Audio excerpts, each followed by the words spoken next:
So, lads, the NBA offseason is just kind of getting started. We are coming as soon as basically the draft happens, which is about 3 weeks from now. As soon as the draft happens, everything kind of completely opens up. And this is when teams start making trades, when free agency starts. That's when we start to see the real NBA news.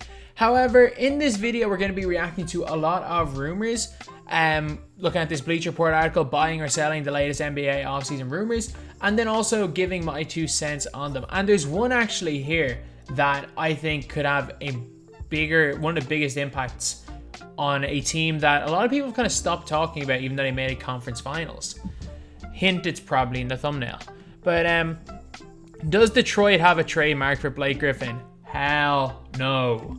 Detroit most definitely does not have a trademark for Blake Griffin. One of the worst contracts in the NBA, yeah, without question. It's mad though, like, that was such a dumb thing, Detroit trading for Blake Griffin. Like, they weren't going to be contenders with Blake Griffin and Andre Drummond. Although, Blake did have one great year in Detroit. I will be the first to say that. He did have one great year. One great year in Detroit. But yeah, the team will be certain for some to take on Blake Griffin's. Like, they're not gonna get anything. They're not gonna be able to trade Blake. No way is a team gonna be able to trade that contract. The Pacers interested in trading for Gordon Hayward. This could be an interesting one because it could send Miles Turner or it could send Oladipo to the Celtics. Miles Turner is a better fit with Boston. Okay, so obviously he has quite a lot of money still left on his deal. Okay, building a deal around Pacers and Hayward and current center Miles Turner. Yeah, like that would be the only reason. I think this is like a win-win in terms of both their teams, because it fits the Pacers better because Hayward's just a better fit from the Miles Turner right now because they have Sabonis. The only thing that I'm going to say is that I think that it's so much of an upgrade for Boston that the Pacers mightn't do it with a team in their same conference. I think this will be like a last resort for the Pacers because even though the Pacers get better with Hayward, the fact that the Pacers give the Celtics basically an upgrade in their weakest position, that kind of nullifies it when their competition gets better as well. So I do see this, I see it more of, rather than the Pacers looking for Gordon Hayward, I think it's more likely the Celtics looking for Miles Turner and Gordon Hayward being used as part of that deal. That's what I think more likely is the case. So the NBA planning a 72-game season starting December 22nd. Without question, this is a real thing. And this is a really interesting one because Danny Green has actually come out and said that LeBron and a load of the veterans from the Lakers are not going to play the first month of the season, which is a bit of a weird one because, like, if LeBron sits out though for the first month of the season, you better believe Kawhi's sitting out, and you better believe if they're all sitting out, Kevin Durant's not playing, and you better believe if Kyrie Irving doesn't have to play basketball or NBA basketball, Kyrie Irving's probably not going to play NBA basketball. If you start seeing, say, a couple of the Lakers players saying they're going to sit out a month, you're going to start seeing everyone saying they're sitting out. And this could be a shambles. I think this could be a disaster because obviously the Christmas Day games are massive. Christmas Day is one of the biggest days for basketball, which is weird because, like, everywhere else in the world, you would never even consider playing sports on Christmas Day, but it's such a big thing in America. But the Christmas Day games are always massive. And I think it'll be a bit of a weird one. Because if they do all go back December 22nd and a load of players don't play for a month, that month is worthless. If nobody's watching the games because none of their players are playing, then you may as well just not come back until February and make it a 40-something game season. Then by throwing in all the extra games, they might actually lose money in the grand scheme of things because no one will be watching games. Because obviously no one can go to the games. No one will be watching the games, but you just never know. They probably will save a little bit of money short term. I think long term, especially if people start tuning out for the first, say, I think if there's, say, a 20-game spell where barely any top players play and people tune out in those 20 games, I don't think they come back when the top players come back in. So I think maybe in a quest for short-term money, they might end up losing out long-term if the players don't want to play 72 games in 6 months, which is ludicrous as well. Like, Andre Drummond, undecided. No, he's not undecided. Who the hell is paying Andre Drummond $30 million if he doesn't want to play in Cleveland? The only way he is undecided on his player option is if Andre Drummond is one of those people that is like, you know what, I've made 100 million plus in my career. He's been unbelievably good with his money, and he's like, you know what, I've just made enough money in my career. I'd rather take a bit of a pay cut to get out of Cleveland. That's the only way. It's the only way he's not taking that player option. And this is the big one. The Denver Nuggets hot after Jrue Holiday. I don't know who they could trade for him. But man, I think he could go. Jrue Holiday's the best player. He is the best player on the New Orleans Pelicans team, including Zion. But man, if he goes, like so many teams, he's one of those guys that makes every team better. Like, he's one of the best on-ball defenders, and he can shoot the 3-ball. He's one of the guys in the league that makes every single team in the NBA better. And you're going to have to trade Gary Harris and probably a Michael Porter Jr. Yeah. Holiday can become a free agent, giving up Michael MPJ.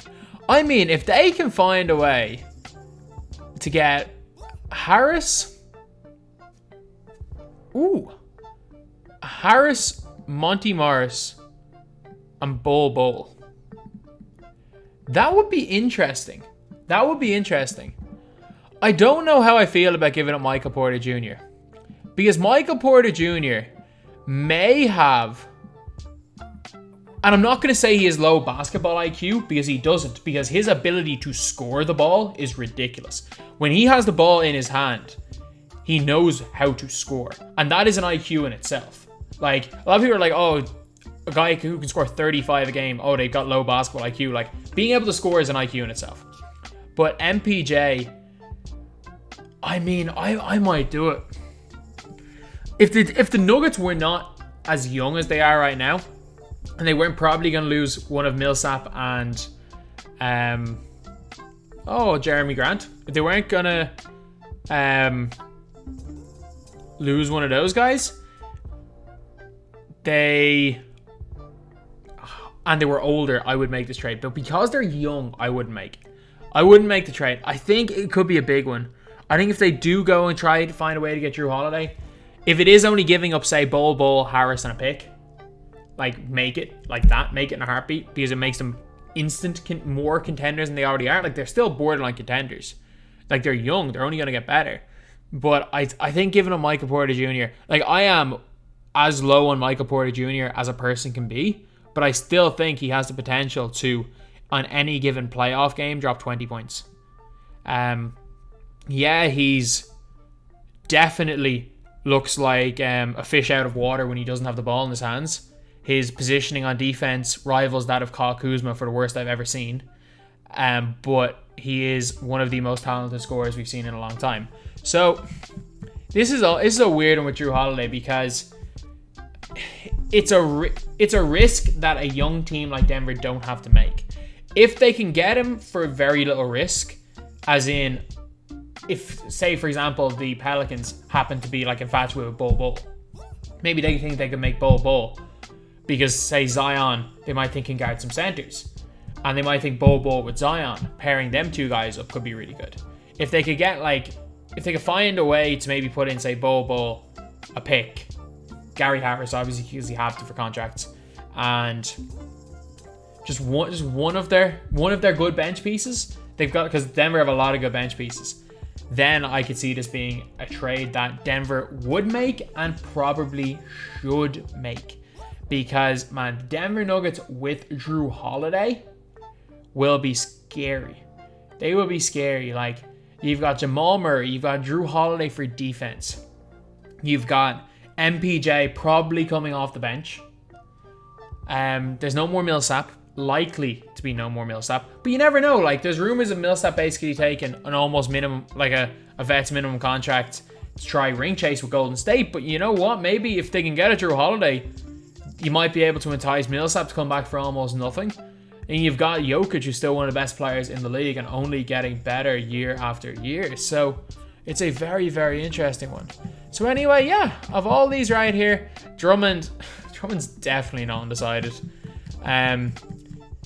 This season starting December 22nd is for short-term money, but I think again could hurt them long-term.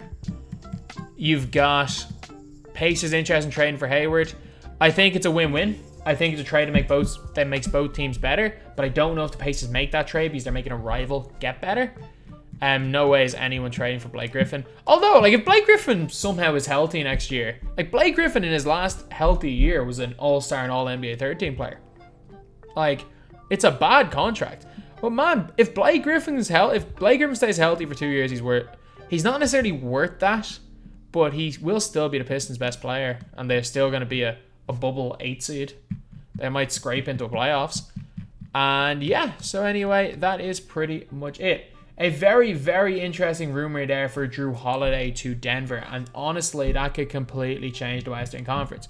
We can't forget, like, the Nuggets were one crazy Anthony Davis 3-point shot away from going 2-1 up in the Western Conference Finals last year. And you just never know. You just never know. Had that shot not gone in, the series would have been different. Could it have been Denver versus Miami in the finals? Who knows? They already beat the favorite Clippers. If they can add a Jrue Holiday to that team and somehow manage to find a way of keeping Grant and keeping Millsap, that's a serious team. That's a serious team next year. But anyway, yeah, that is pretty much it. That's the video. Thank you guys for watching. Please like, comment, and subscribe.